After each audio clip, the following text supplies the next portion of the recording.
Hi there, Kelly Bouchard here, and I've done this before, but I posted it to my Facebook page. I've never actually done a video like this for YouTube. So my reason behind it is I feel like what I have to say might resonate with some people, might help somebody who's going through a difficult time, maybe give them some encouragement. So I just wanted to share my story with the world and tell you a little bit about myself. So my name is Kelly Bouchard, and I am a mom of 3 children. I have a little girl who's 7; she'll be 8 this month. I have a little boy who's 5, and then I have a baby who's a boy, and he is 1. And I never thought that I would have 3 children, but I do, and I love each of them. The last 2 were surprises, I guess.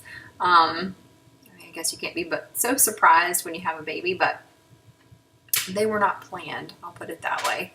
At least not my plan. They were in God's plan, just not my plan. So I met my husband this month 14 years ago. And it was right before he was going to leave for a very long time. Well, not a very long time, but it was pretty long in the scheme of things. And most relationships, people would consider it a long time, 3 months to be gone. And so I didn't think that I wanted to date him because I didn't think I'd be able to deal with the distance. But we gave it a shot. And 3 months later, he came home. And the next month we got married. We eloped. So that was kind of crazy. And I still needed to finish college, so I actually quit school to move to be with him. Ended up finishing school a year and a half later. I got my degree, and I worked in a bank for a little while. And in about 5 years of marriage, we decided that we would try and have a baby. So he'd been doing some trainings and stuff and hadn't really been home a whole lot. And the next thing I know, we're expecting. So, and he was getting ready to leave again. So, the first part of the pregnancy, I was by myself, which I was fine with. I was used to that by that point. And he came home in May of 2008, and we found out we were having a little girl, and we were excited. He had always said he was going to have a boy, but God has a sense of humor and gave him a girl. And so she was due in August. So here we are in August, 8 years later. And I've been reflecting a lot on that time leading up to her birth.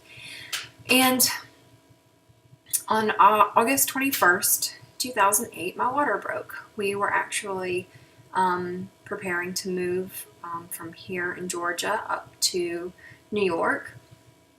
And we were packing, and I was standing at our kitchen sink, the one right behind us. You can't see it in here, but that's our kitchen. I was standing over there. My water broke. And so we called the hospital, and we got ready. No contractions, no anything, but it was a big gush, so my water definitely broke. Well, we took our time getting to the hospital, not really thinking a whole lot of it. But when we got there, what was supposed to be a very exciting and happy day turned into a very scary and sad day. They tried to do a lot of different things to get her heart rate stabilized while she was still in me. They tried putting more fluid back in, thinking she was just distressed because of that. They gave me Pitocin without telling me they were giving me Pitocin, so I started having contraction after contraction after contraction. That was pretty intense.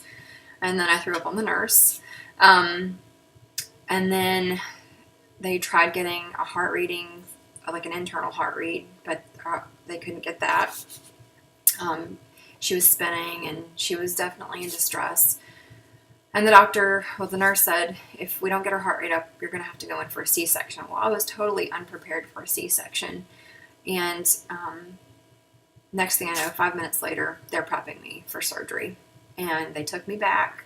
My husband wasn't allowed in the room. They didn't have time for an epidural. It was an emergency. Like they had to get her out. Her heart rate was going from 150 down to 50, and they could not stabilize. It was very scary. And one of the things that I remember right before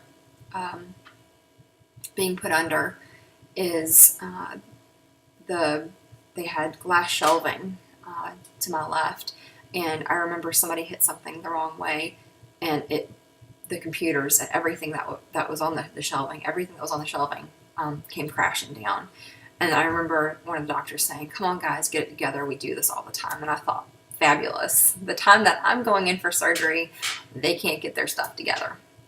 So anyway, and then I remember crying out to God for help, and a really sweet nurse, don't know her name, hadn't seen her before, she was right there and she started praying with me, and then I fell asleep. And then I woke up in recovery, and they took me to a room, and then they said, "Do you want to see your daughter?" And I said, "I would love to see my daughter." And so, odd to me, they took me to her, which I thought was very strange. Most babies come to their mothers. So I went in there. She was on IVs. They said she was dry. I don't really know what that means. I'm not a medical professional, so I don't know the terminology or why they would use it. And I was too groggy to ask them at the time what that even means. So while I was holding her, I noticed that her eyes were rolling in the back of her head. And I thought that was really strange. Her eyes were fluttering and they were rolling back. And I asked the nurse in there, I said, I'm noticing this. Is this normal? And they said, "Oh yeah, newborns do that. It's totally normal." And I thought, okay, well, she's a nurse. She knows what she's talking about.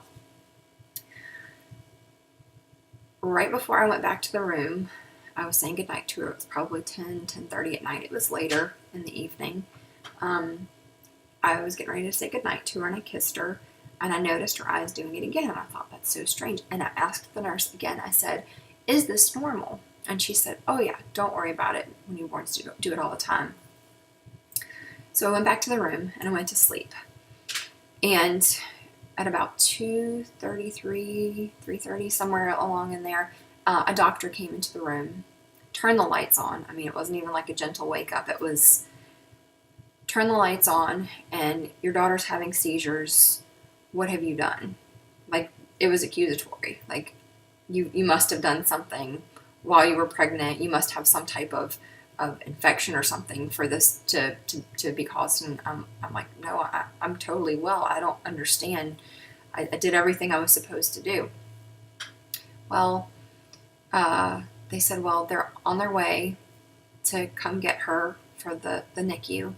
And so about 2 hours later, they took her away in an ambulance to a higher level nursery and NICU where they could handle her case. And at this point, we still didn't know what was going on. And so they got her in there, and I had tried to call my parents. They were staying at our house, but couldn't get in touch with them. It was a really scary time, and I was trying to let them know what was going on. But like I said, they wouldn't pick up. Finally, at some point, I don't remember at what point, but they got in touch with, we got in touch with them.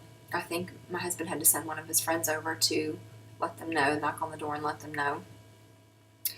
So we got to the hospital, or Jacqueline got to the hospital, our daughter Jacqueline got to the hospital, and they were able to stabilize her, but she was intubated, and for a while there it was touch and go.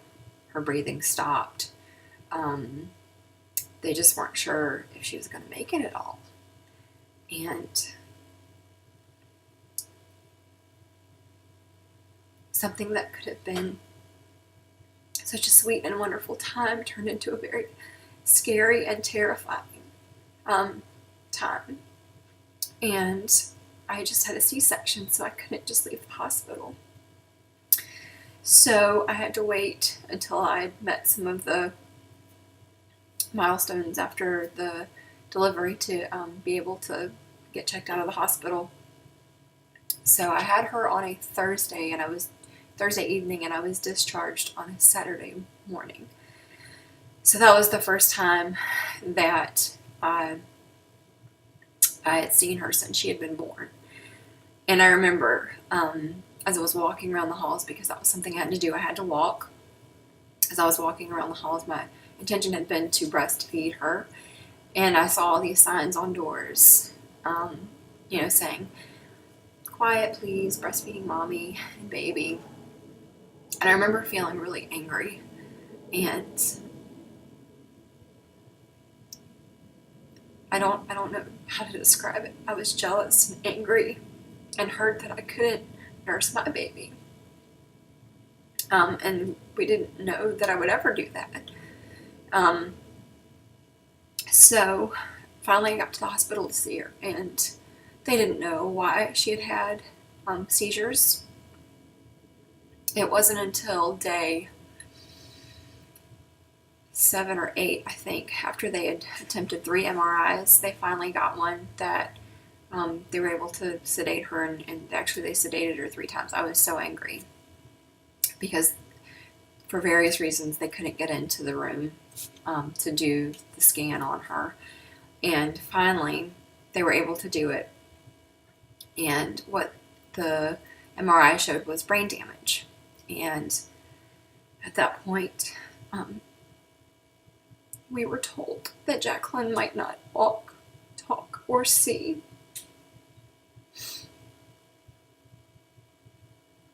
And if you're a mother, you understand how precious your child is and how hurt I was to hear that. Because I think, especially my generation, it's before, bullying was a big thing and people tried to stop it, but I remember people being terribly mean to children with special needs.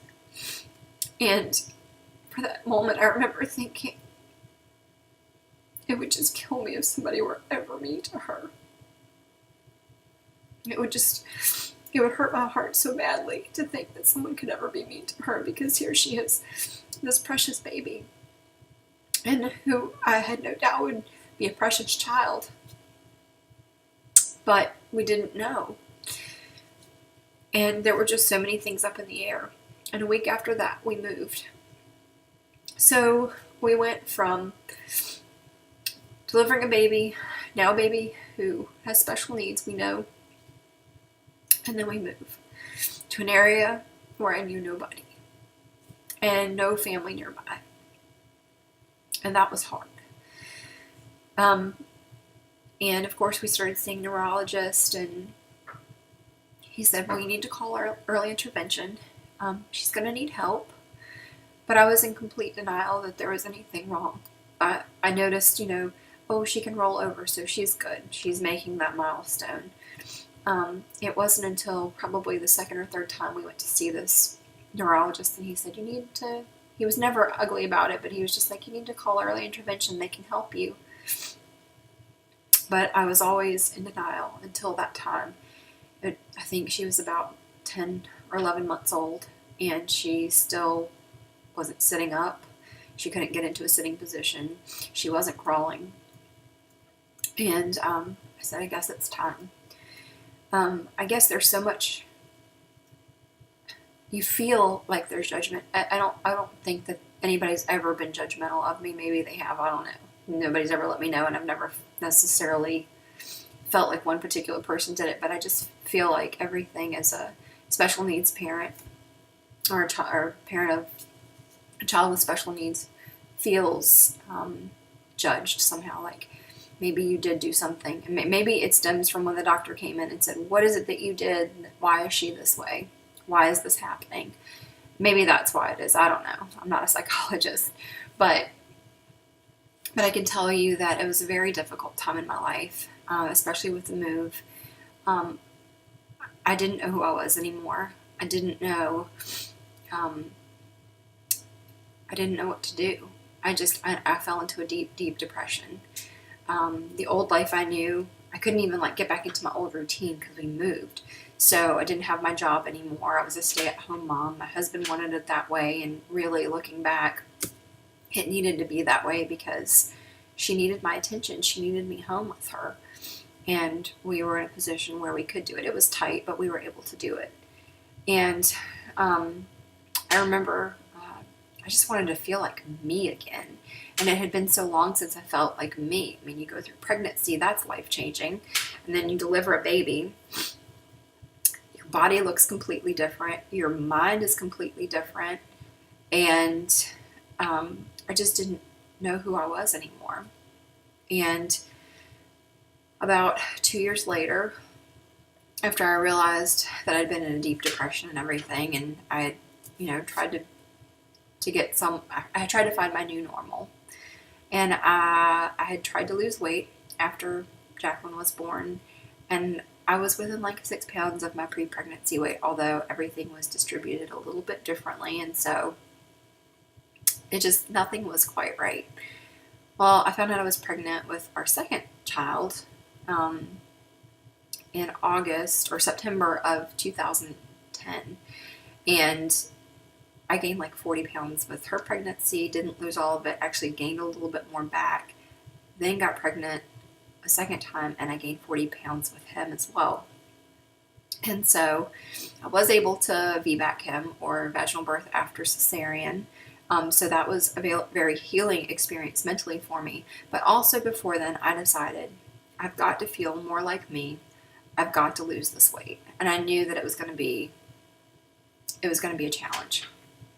So a friend from high school actually contacted me when I was about 6 or 7 months pregnant with Joseph, and asked me if I wanted to join a challenge group.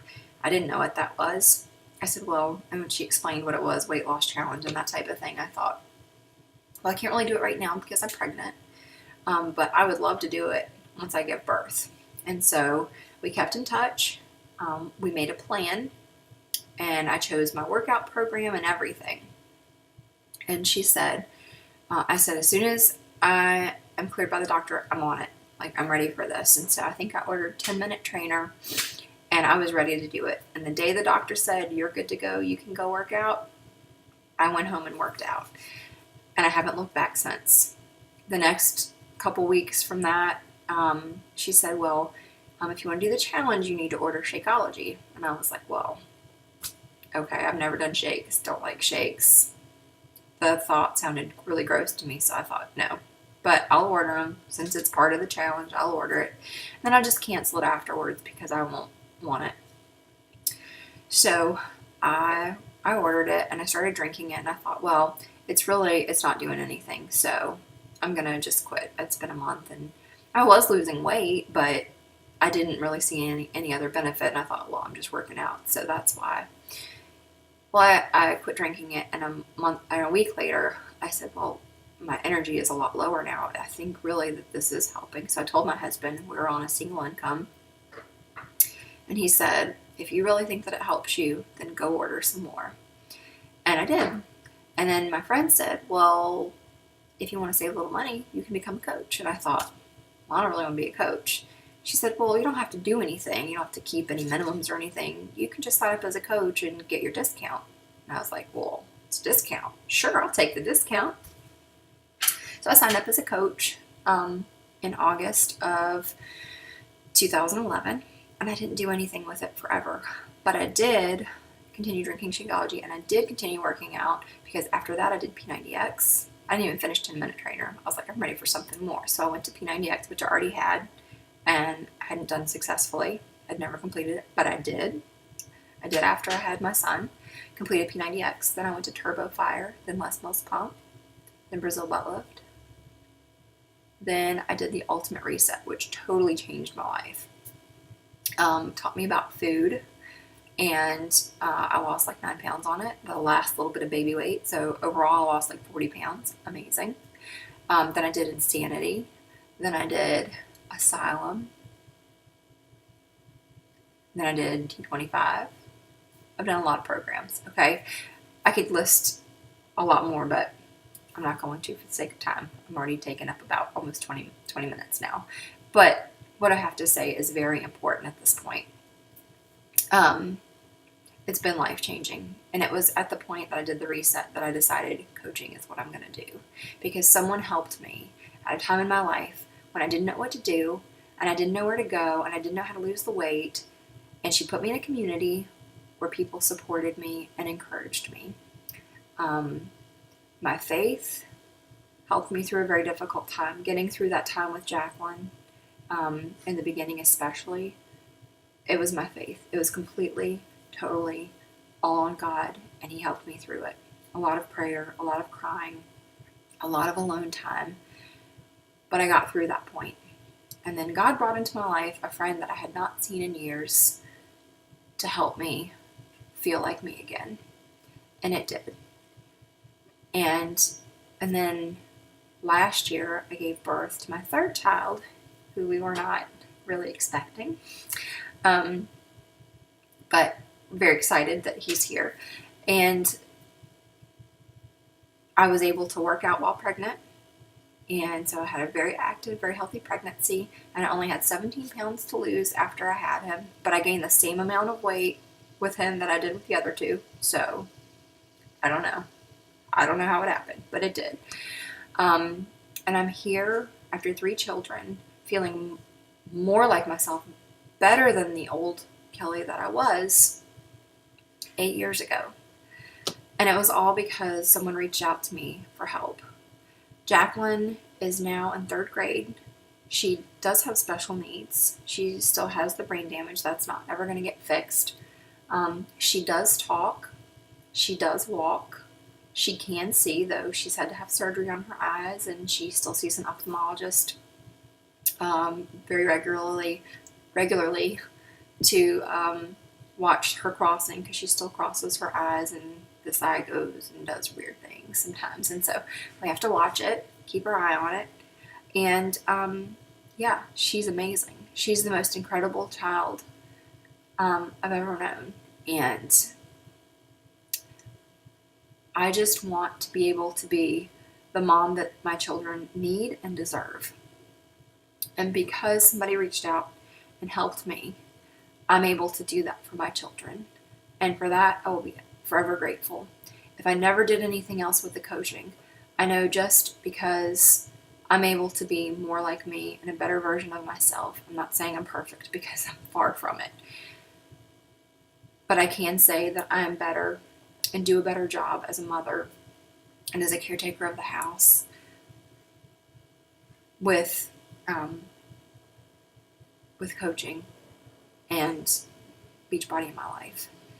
And I would not be the same person I am right now if it weren't for that. And it came along at the most perfect time. And I know that was because God put it there at that time.